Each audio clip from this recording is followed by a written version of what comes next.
ini kelas 11 IPA 2 ya? Iya. Bagaimana kabarnya hari ini? Alhamdulillah. Allahu Akbar. Kayak masih lemes ya? Sekali lagi, bagaimana kabarnya hari ini? Alhamdulillah, luar biasa. Allahu Akbar. Oke, sebelum kita mulai pelajaran, Ibu absen dulu.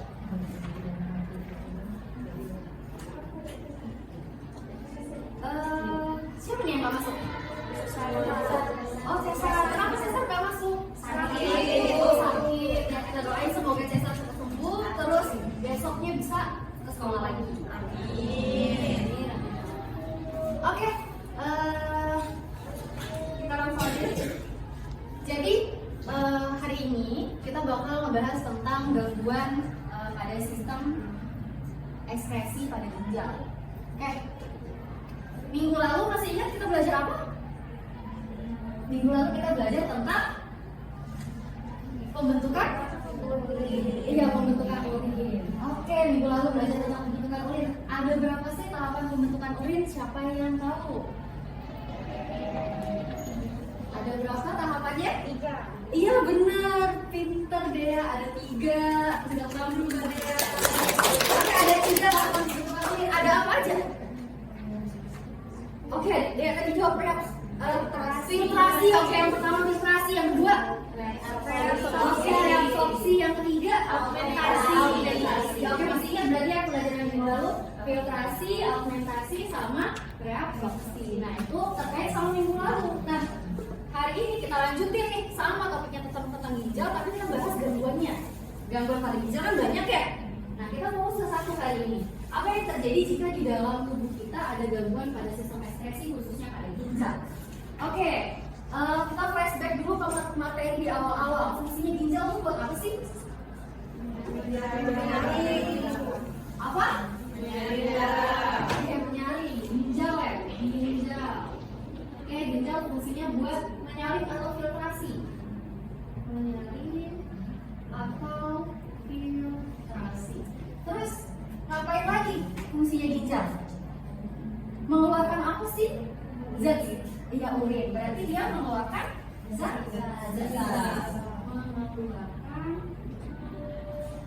zat sisa metabolisme. Dalam hal ini apa? Dalam hal ini ada urin. Oke, next.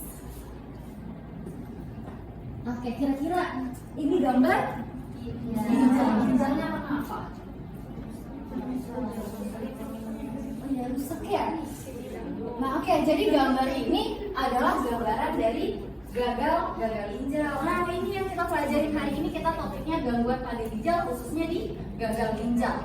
Oke, jadi gagal ginjal itu apa sih? Ini kan tadi fungsinya, ginjal itu fungsinya buat menyaring atau filtrasi darah. Jadi kalau pada saat orang yang menderita gagal ginjal, berarti proses fungsinya ini tidak berlangsung.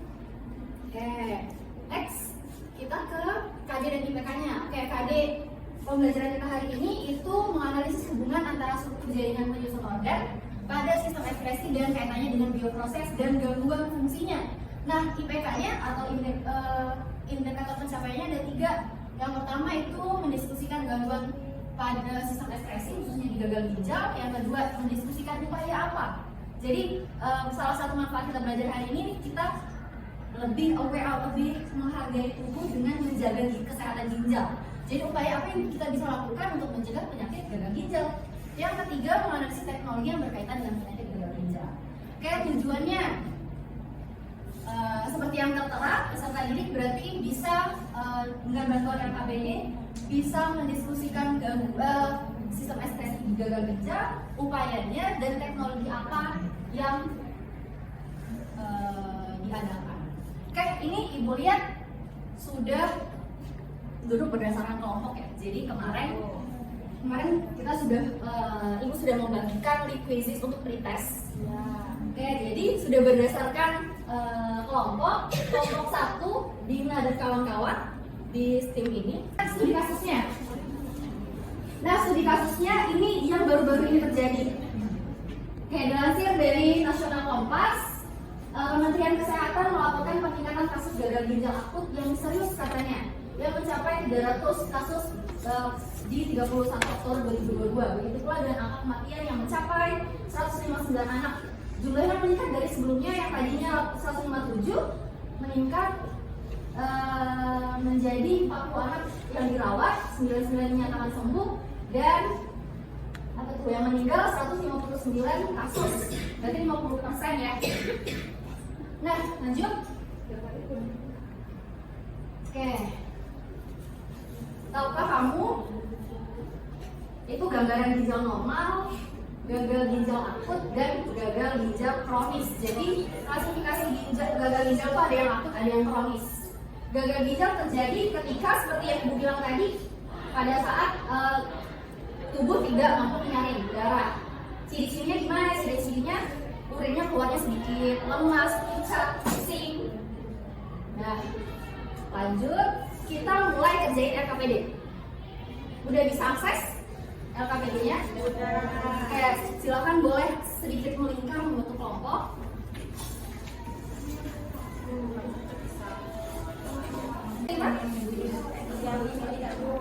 Saya kalau kelompok satu, gimana perkembangannya? Ya, bisa semua dijawab ya? Sulit nggak? Sejauh ini belum ada perkembangan. Bagus ya? Kalau mau tiga gimana? Udah sampai nomor berapa? Nomor 2 Ada kesulitan nggak soal nomor 2? Soalnya iya, aku udah ngerti bacanya. Oke, nomor 2 itu tentang upaya ya? Iya, tentang upaya. Upaya yang upaya. Tadi kan kalau gagal ginjal itu kan berarti indikasinya ya. Berarti apa sih? Kita tuh harus ngapain nih kira-kira? Kan kalau ginjal tadi kan keluarin urin itu berupa apa? Air. Berarti untuk biar fungsi ginjalnya bagus, kita harus minum banyak air. Nah, yang lain lagi soda ya. Banyak minum, jangan berlebih. Boleh, tapi banyak minum air putih. Ya, banget. Bisa ya? Kelompok 1? Kelompok 2? Kelompok 3? Belum lagi. Oke, satu lagi. Oke. Kita tunggu kelompok 3 nyelesain LKPD-nya dulu ya. Udah kemudian sudah jelas sudah kayak mekanisme teknologinya berarti ya. Oke, sudah? Oke, kita bahas gagal ginjal kronis. Oke, jadi kita presentasinya kita bagi ya. Jadi soal kelompoknya kan soalnya kan ada 3 dibagi 3 kelompok. Jadi nomor 1 nanti dijawab soal kelompok 3, nomor 2 kelompok nomor 2, nomor 3 kelompok nomor 1. Yang lain menanggapi dari pertanyaan yang kalian jawab masing-masing tadi. Oke, kita mulai dari kelompok 3. Ayo jawab nomor 1. Siapa yang menjawab?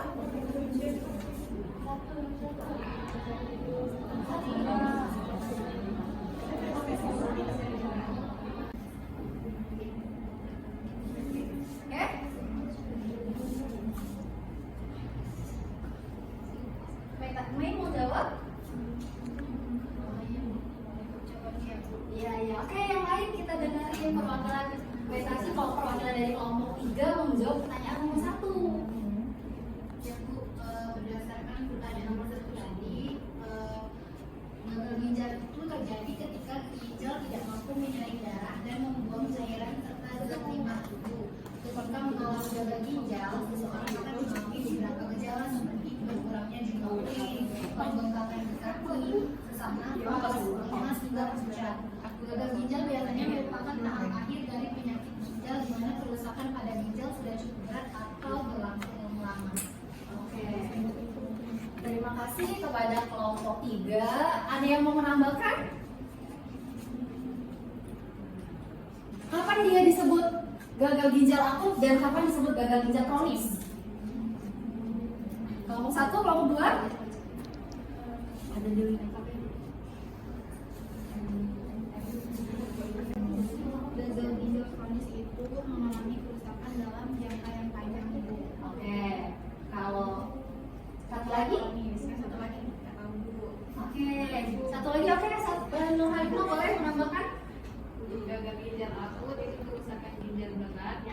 terjadi selama beberapa jam atau beberapa hari.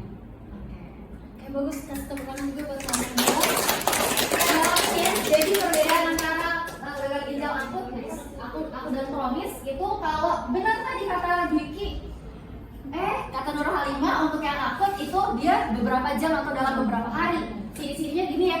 Jadi bisa karena penyebabnya bisa karena luka bakar, komplikasi, atau karena habis operasi besar, alergi dan sebagainya.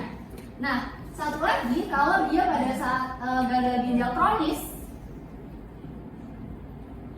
dia berarti kronis. Kalau akut tuh dadakan bisa dibilang, kalau kronis tuh panjang, sudah lama. Bisa dengan penyebabnya bisa apa? Karena dia diabetes, tekanan darah tinggi, atau konsumsi obat yang berlebihan. Oke, itu ya.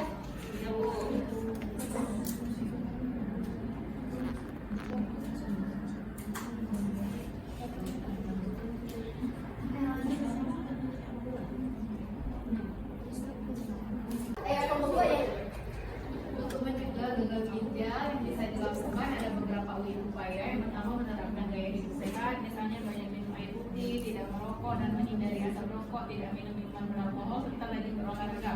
Mengonsumsi makanan sehat bagi ginjal seperti buah, sayuran, kacang-kacangan dan lemak sehat, serta menjauhi makanan penyebab gagal ginjal. Oke, benar, bagus, benar ya jawabannya. Jadi upaya yang bisa kita lakukan: minum air putih yang banyak, makan makanan yang sehat, olahraga yang rutin, terus hindari konsumsi obat yang berlebihan. Intinya harus sesuai dengan petunjuk dokter supaya ginjal kita tetap sehat. Oke, ke nomor 3. Oke, jadi nomor 3 ini ada teknologinya. Teknologi yang membantu pasien-pasien yang ada gagal ginjal, yaitu hemodialisis atau cuci darah. Nama mesinnya, nama alatnya itu ada mesin dialisis. Nah, tahapannya, ya silakan kepada. Terima kasih guru. Yang pertama, 1. darah dialirkan ke selang dializer. Yang kedua, limbah dalam darah disaring dan dibuang. Dan yang ketiga, darah dialirkan kembali ke dalam tubuh. Dan proses ini memakan waktu sekitar 4 jam. Oke, benar. Di kelompok lain ada yang mau menambahkan? Terima kasih kepada kelompok 1. Sama ya, benar. Ini sesuai sama yang ditampilkan di gambar. Ada 3 tahap. Dialirkan dulu, terus diambil zat sisanya, baru darah yang tadi udah bersih dimasukkan lagi ke dalam tubuh. Nah, itu fungsinya yang si hemodialisis tadi oleh mesin dialiser. Dan pembelajaran hari ini, siapa kira-kira yang mau menyimpulkan pembelajaran hasil diskusi kita hari ini? Oke, silakan Mbak Lucy. Kesimpulan dari pelajaran hari ini, ginjal itu berfungsi untuk menyaring darah, kemudian membuang sisa-sisa zat metabolisme tubuh. Ginjal dikatakan gagal ginjal ketika ginjal tidak dapat menyaring darah. Kemudian gejala-gejala orang yang mengalami gagal ginjal itu adalah berkurangnya jumlah urin, kemudian badannya lemas, dan upayanya adalah rajin olahraga, mengkonsumsi makanan yang sehat, dan menghindari konsumsi obat yang berlebihan. Oke, bagus. Benar ya. Jadi gagal ginjal itu berarti fungsinya ginjal sudah tidak bekerja lagi dengan baik. Jadi perlu upaya tambahan dengan teknik apa tadi, dengan teknik hemodialisis tadi. Berarti fungsinya ginjal digantikan oleh mesin. Oke, itu tambahannya. Oke, refleksi pembelajaran hari ini bagaimana menurut anak-anak pelajaran hari ini? Biasa saja atau membosankan? Oke, sebelum pembelajarannya selesai, ada post test dulu ya. Jadi post testnya sudah ibu bagikan link di grup. Silahkan kalian kerjakan. Di situ ada 3 soal. Oke, sudah? Oke, sudah. Oke, untuk pelajaran minggu depan itu pembelajarannya kita akan berlanjut ke bab berikutnya, yaitu tentang sistem saraf. Jadi silakan kalian baca, kalian cari tahu apa itu sistem saraf. Oke, sekian pembelajaran hari ini. Semoga apa yang kita pelajari bermanfaat. Dan kita akhiri, wassalamualaikum warahmatullahi wabarakatuh.